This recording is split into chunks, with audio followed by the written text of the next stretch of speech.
but the action wasn't completed due to user incompatibility. With the gate incident, all the attention that was supposed to be on Daesu was now directed at Choi Jun-yik. That's why he had prepared a small gift for the man who was responsible for saving his life. It was a mount-splitting tanker skill card. At that moment, Daesu was shocked at the mention of the card since there were only 9 like it in the entire world. However, the user would need to be extremely careful when using the card, trying to prevent damage. The protagonist seems optimistic about offering his colleague the valuable equipment for a reasonable price, but he had second intentions, wanting a small favor in return. Curious, Daesu asks what the young man could possibly need. As soon as he learned to use the skill, Jun-yik simply wanted a handshake. Shortly after, they are in a beautiful and organized office. Carefully, the hero shows the valuable card that would be given as a gift. Daesu can't believe he's seeing that precious item live, an item worth at least around 40 billion. However, in an auction, the item could be worth much more than that. That's why the man couldn't understand what was driving the boy to sell the card for a lower price. In his mind, the justifications didn't make sense. But the seller had already made his decision, and besides,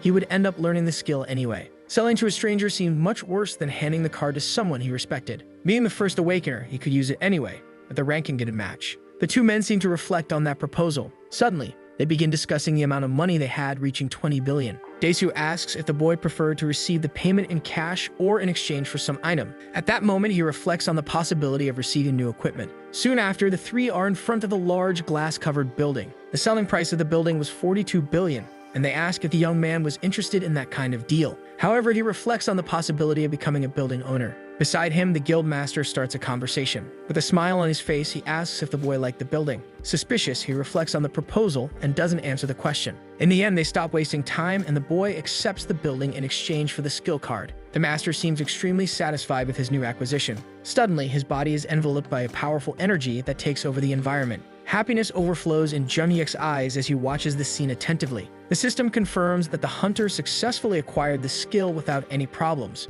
Now in Asia, together with Wang Weichong from China, Li Daesu was the only tanker to learn the mount-splitting skill. Additionally, his Asian ranking was about to rise as well. The two shake hands, sealing the deal. Curiously, the master asks what the young man would do from now on with his new building. According to his plans, he was trying to start some kind of work as a mercenary. For now, his priority was to hunt safely in the beginner zones. Even with all the money, he couldn't forget that they lived in a dangerous world, and he had to take care of his siblings. His parents died during the Great Catastrophe, and they went through hard times. Because of that, the childhood of the three was a terrible nightmare not worth remembering. His only wish was that his siblings' future wouldn't be a nightmare like the past. Jun-yik wanted to give them a life free of financial difficulties, full of hope and freedom. Li Daesu watches the wise boy carefully and feels touched by his life story. Contradicting his dreams, a hunter informs that a life like that would be impossible. The Great Catastrophe was only the beginning, and the world was slowly heading toward complete destruction. Monster invasions were becoming more frequent and combat resources were running out. Above all that, there were villains in the dangerous city, assassins, and thieves.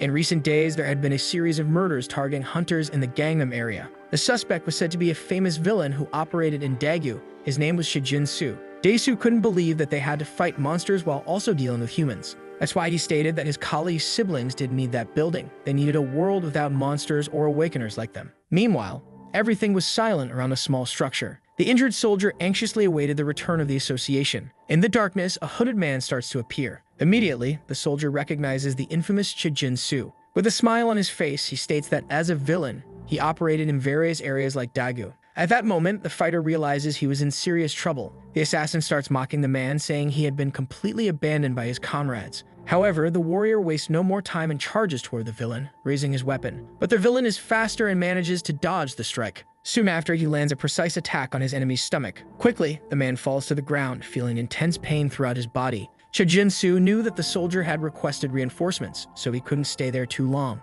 Curiously, he asks if the guy knew someone named Choi Jun-yik. But the man doesn't answer his questions and simply tells him to go to hell. Realizing that the soldier didn't know the target, he lands another blow to his throat. The assassin seems to enjoy every moment with a wide grin on his face. After claiming another victim, he turns to leave. Before departing, he decides to check something on his phone. The images of the fight against the 5 monsters were displayed on his phone. With his face completely covered in blood, he seems to reflect before deciding. Unexpectedly, he clicks the like button on the video. At that moment, his expression changes completely, and he starts laughing intensely and menacingly. 1 week later, in the beginner hunting area of Goyang City, a terrifying monster appeared and was ready to claim some victims. Using all his strength, the boy manages to stop the attack. That was the last prey for today. From a distance, spectators watch the fight. The man holds his position as the creature approaches. Nearby, a fighter defends himself with a bow and arrow. Suddenly, the young men find themselves